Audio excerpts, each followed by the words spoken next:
Hey folks. Yeah, so my name is Frederick. And here we go.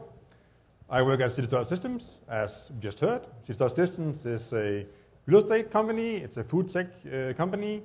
We operate facilities with delivery-only kitchens all across the world. We offer a suite of software to handle restaurant owners' growth into digital businesses. And we run a lot of our OLTP on ClockRoach.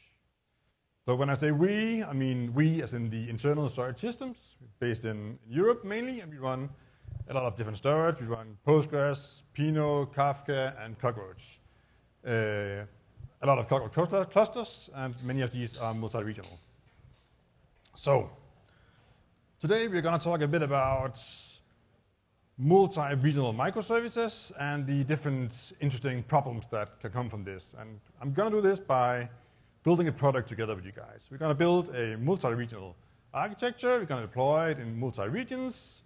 We're going to see which problems this can have with regards to latencies and reliability. We're going to discuss some different solutions.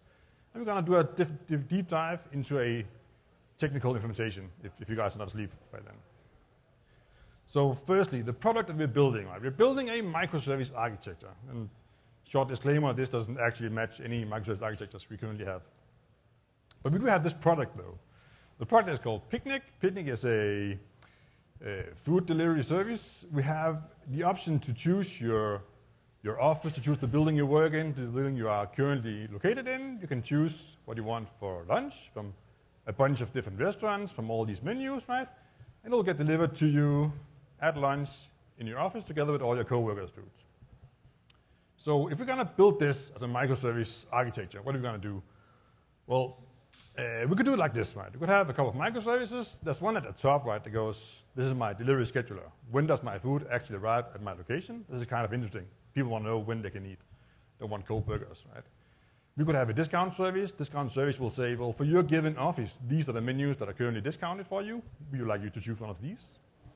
We could have a recommendation service going, for your office, we think you are interested in menus that are below $10, or we think you're interested in only vegan options, or whatever. We have a lot of other menus from all your other restaurants, right? So we have delivery, scheduler, we have discount service, recommendation service, and menu service. If we were going to actually deploy this, right, I would do something like this. I have a load balancer at the top that allows my requests to come from the big bad internet and into my regions, right? The load balancer will route the request to my gateway. It's called Picnic Gateway here. The Picnic Gateway is responsible for collecting all of the relevant information from all of these microservices, right? The microservices are deployed here. You see each microservice has its own ClockRoach cluster, its own database, and its own data in it. So this is a fairly simple setup. We can actually make the call in.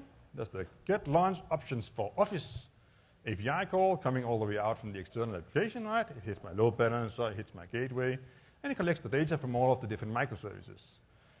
We see there's a request going from the gateway to the discount service. The discount service will pick up some menus from the menu service, which loads it from the database, right? And it will pair that with some data from its own database to figure out what to show on this specific API for your office, right? It calls the recommendation service that has its own data. It calls the menu service. It calls the delivery scheduler. So all the things we just talked about. Well, and now we're done with the actual architecture, right? We have the microservices, it's all nice. Now we want to do multi-regions for whatever reason that you guys want to do multi-region for, right? It could be to not have to do disaster recovery, but just instead have high availability. It could be to deploy to multiple clouds, to have the not vendor login, stuff like that, right? The simplest solution that I propose here, right, kind of vanilla multi-region, you take an entire stack, deploy it in every single region, and you take ClockRoach and you stretch it across the region so that your data is the variable everywhere. And you go from the left picture into the right picture, and we're done. Right? This is the version that in big bold letters, like it'll just kind of work. Right? Architecture done, application done, multi-region. We can lose a region here, and we'll still be up. We'll actually kind of be a bit faster when we lose a region because there's less stuff to talk to, so there's less chatter. But it does have some problems if we just do the naive version here. There's some latencies that's kind of hurting. There's some reliability that we ran into that doesn't really look good in a multi-regional setup like this. So like for just a single service, let's assume we have a single service here, the discount service. It's deployed in 3 regions. You see the dotted lines to show different regions, different clouds, whatever you want to call it. If we have a single incoming request, like this logical request coming into this service, my service may choose to do multiple SQL statements towards the database, right? Select this, join this, update this counter maybe, right? And if I don't do anything special at all, my data that I query will be somewhere in Cockroach, in some range, in some region somewhere, right? So here we see I do 4 statements to my Cockroach cluster, and Cockroach internally does 4 round regional trips to go get my data in some other region. This gives us, for this single incoming request to this single service, much added latencies and a increased risk of having network failures that needs to be replayed or that can time out and it can fail somehow. And even if I stop doing the inter-actual SQL from my application towards Cockroach, right, I can still have Cockroach do multiple round trips internally. If I do a join across multiple tables, for example, the data will be anywhere in any region. Or if I scan a big table and just pick out stuff that are in different ranges, it's going to be on different nodes, it's going to be in different regions. So I'll still hit the multiple round trips. Now I'm just hitting 2 different regions instead of 1 region. It gives me a lot of latency, gives me a lot of risk that some of these requests will fail and have to be retried, gives me risk of timeout and errors, right? And then we go back to the microservice architecture, right? Now I multiply the problem because every single of my applications here does this pattern. It hits Cockroach, there's some multi-regional things going on, it requests data from somewhere else, right? You see out of the 4 services here that are in my get launch options for Office request, 3 of them will do cross-regional round trips inside of Cockroach to get the data from the region that just happens to have my data that I'm interested in. So this is, even more latencies and even higher risk, right?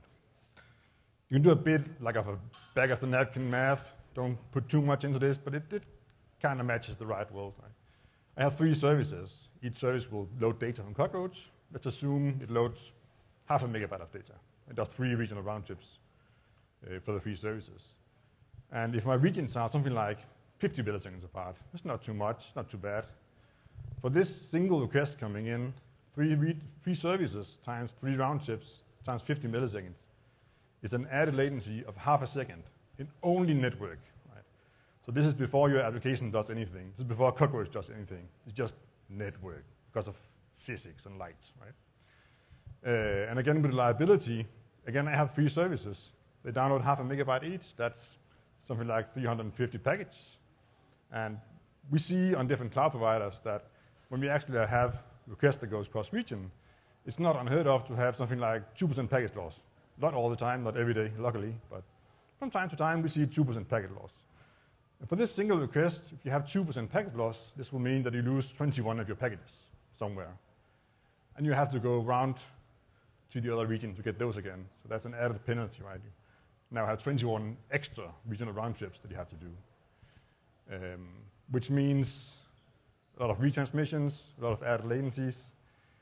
You hit weird tail latencies now because some of your requests will have to do a lot of retransmissions. Some of them are fast because you luckily have data in the right place.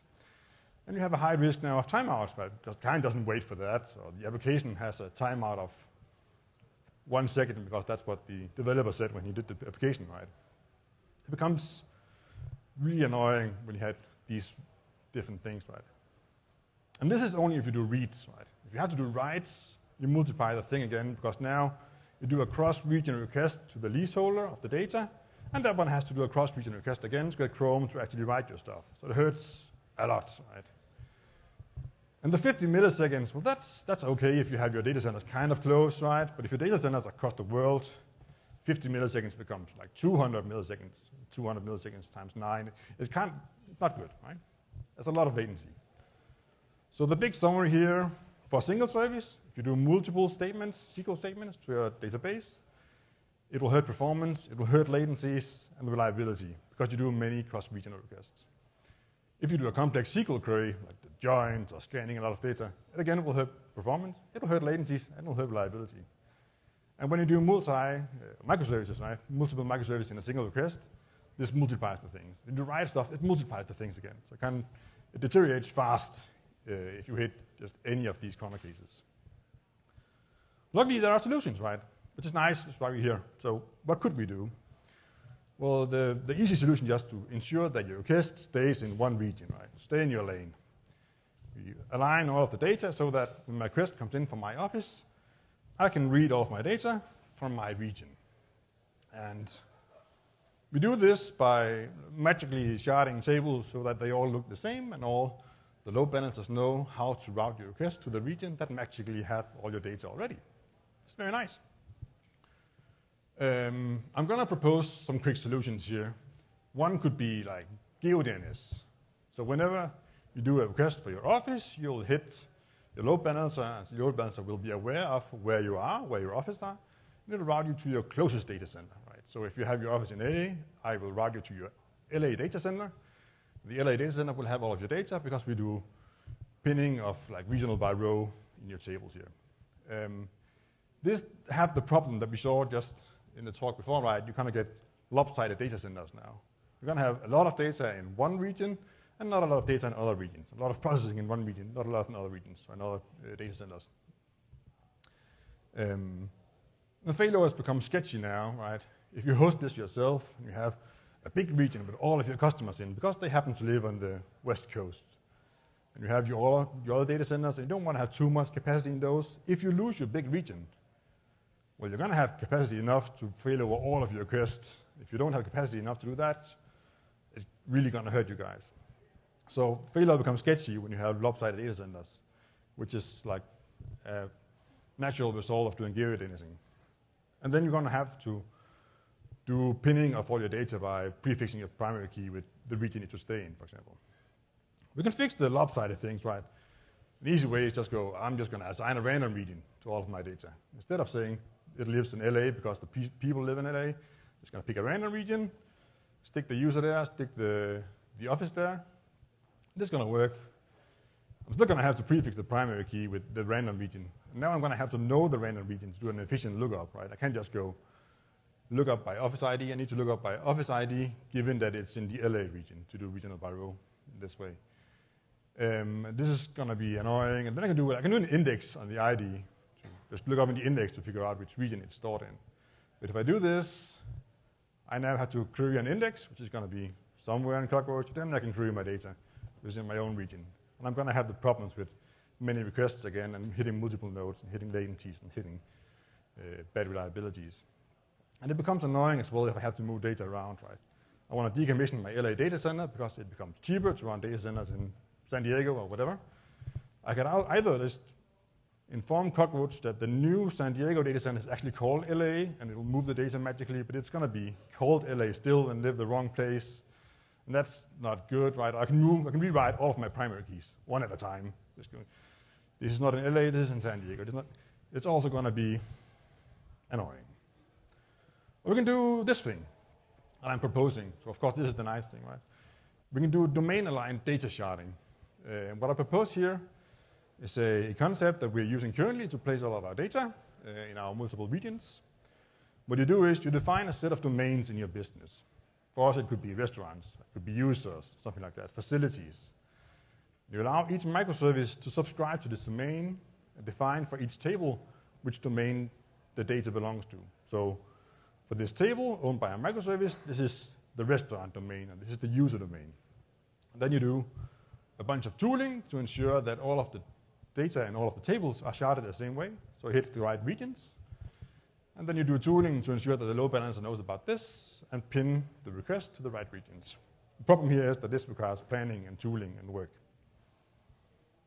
But we can do it. We can do a deep dive into this. So a quick recap before we do that. We run all of our stuff on Kubernetes, and we use this both as our runtime for all of our databases, and we use this also as our orchestrator for all of our complex operational tasks. So we write a lot of Kubernetes operators to ensure both that our databases run the way they should, ClockWatch clusters runs the way they should, scale up, scale down, scale in and out, but also to provision all of our logical resources in ClockWatch, create users and databases, and place data across tables. Kubernetes operators are great for this because they are basically a reconciliation loop. So you define what you want, and the operator will work as hard as it can, possibly, to ensure that this is the state the world is actually in. The quick overview here of our ClockWorks operator. We have our custom resources in the top left corner. Those are the yellow ones. So this is what the developers define. I would like this user to exist in my ClockWorks database. I would like this database to exist. I would like these tables to be sharded in the following way. So these are very high-level concepts that our actual developers will define. I want these databases. I want these clusters. We add this to Kubernetes as custom resources so that our operator can look at these things and go, okay, so this is the desired state of the world. The operator will look at the desired state. It will compare it with the actual state of the world. So are actually running ClockWorks clusters, which databases, which tables we actually have. It will calculate a plan to go from the actual state towards the desired state, and it will execute on this plan. And just go around in the loop, right? So for each step, it will come a bit closer to the desired state. Unless someone changes the desired state, it will move in another direction. So for this new thing we're proposing, right, the domain-aligned sharding, the operator will know of all of the domains we have defined. Here we define a domain called facility. In the facility domain here, we have a UID range, basically, that we're sharding. So we're going from 00 to 4F. That's my first shard. It can be placed somewhere. And here we define that our first shard will be placed in cloud number 1 in region number 1. We define the next shard as being 50 to 8F, and this will be placed in cloud 1, region 2, all the way down to DF to FF, which is in cloud 2, region 3. So this is the domains. You'll define a bunch of these for your business, and then you go in and define, tell the operator, tell your tooling, which tables you have in the different databases and how they should be sharded, which domains they're subscribing to. So here we have the menu service that we saw in the beginning. The menu service has two tables, menus and menu items. And we're subscribing to the facilities domain here. So defining that all of these menus should be sharded according to the facilities domain. We do the same for the promotion service. It has a table called promotions. This should be sharded against the facilities domain on the facility ID column. And lastly, we have the delivery scheduler with the same thing. So now the ClockWorks operator can look at the domains that we defined in the yellow box in the middle. It can look at our desired state, which is these tables should exist and should be sharded in the following way. It can act upon this. It can take all of our data that we see here on the right of the screen, which are the colored boxes. I'm sorry if anyone can't see colors. The next slide here is sorted. You have to trust me. The colors are now sorted. And the load balancers on top have been informed of the new sorting of the colors or the sorting of the data, the placement of the data across all of our regions. So how is this actually done? Well, this actually falls down to something that looks kind of simple, right? It's two SQL statements here. First, you define a partition on your table that goes, the menu item table here should have a partition by range on the facility ID column from 00 to 4F. Many partitions, all the ones we have defined in our domain before. And then we go in and we map each partition to the actual constraints from our domain. So this specific partition should be located with data mainly in Cloud 1, Region 1, 2 replicas here, and the rest of the replicas is spread around in our other data centers, kind of close, so we have low latencies. And we define the leaseholder preference, informing ClockWorks that we would like the leaseholders to actually be in this region because this is how we are domain aligning all of our data. And when we do this, we can move all of the data around. We have the fast latencies because all the requests will stay in the same region. We have the low risk of reliability errors because no requests actually have to leave your nice and cozy region and go to the internet, apart from the global net, apart from writes that needs quorums, right? That's an added feature, an added bonus. If you implement this, you can start doing live migrations between regions and between clouds with the same low risk of added latencies, with the same low risk of having reliability problems. You can live migrate by synchronizing the data movement in very small increments. So when if you want to move from the clouds here on the left to the regions on the right, you can move one small box at a time for all of your services. So you move the entire vertical. instead of moving like one service at a time or moving like an entire region at a time. Move very small pieces of data, ensuring that only small pieces of data are currently in flux, so that most of your requests, if not all of your requests, will be able to stay within one region. This gives you very small risk of latencies and reliability problems. You can move as little as a single UID at a time if you want to. It's going to be a lot of partitions. I wouldn't recommend it. So the summary here of what I try to describe is you define your business domains, restaurants, users, whatever. You decide which tables belongs to each domain. You ensure that the tables have the same partitions across all of your services by doing something like this, right? Alter table, alter partition, pinning to the right regions. Then you implement some sort of magical load balancing, inform your load balancer. If you see a request with this specific ID, you route it to this region because that's where the data is. Or you allow your gateway to do internal forwarding to the right region. And optionally, you do actually tooling to do this live repartitioning. You don't need the actual tooling, right? You can do these 2 SQL statements on all of your tables, just the way you want to. It's going to work unless you want to move stuff around. So that's the talk, that's the proposal. We have some time for questions, if you have any.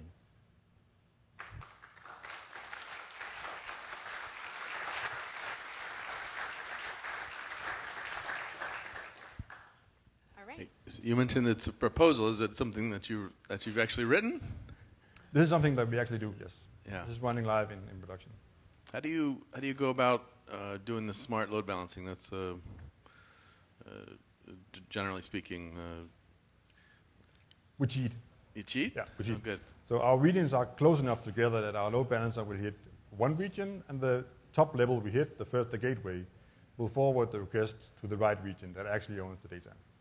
So we'll have a jump from the load balancer to a gateway and then to the right region. And then we're currently proposing doing this in Cloudflare as Cloudflare workers. That's a lot more work. We haven't had benefit yet. I'm curious, I might have missed this during your presentation, but I was wondering, do you have entities that move between regions? And if you don't, how would you do this differently if you did? Would you just update the IDs or something else? Or if you have entities that move between regions. Like customers, for example. Like a facility is always in one place, but a customer might move from Europe to North America, for example. Yeah, so any piece of data will belong to a domain, right? So the user will be part of the user domain. And the user itself won't be able to move around in the domain. He's in the domain, he stays the same place in the domain. We might be able to shift the entire domain to one region or to another region and split it up, stuff like that, but he doesn't jump around in his UUID range, to say it like that. But, Thank you. Okay, thank you for listening to my rant.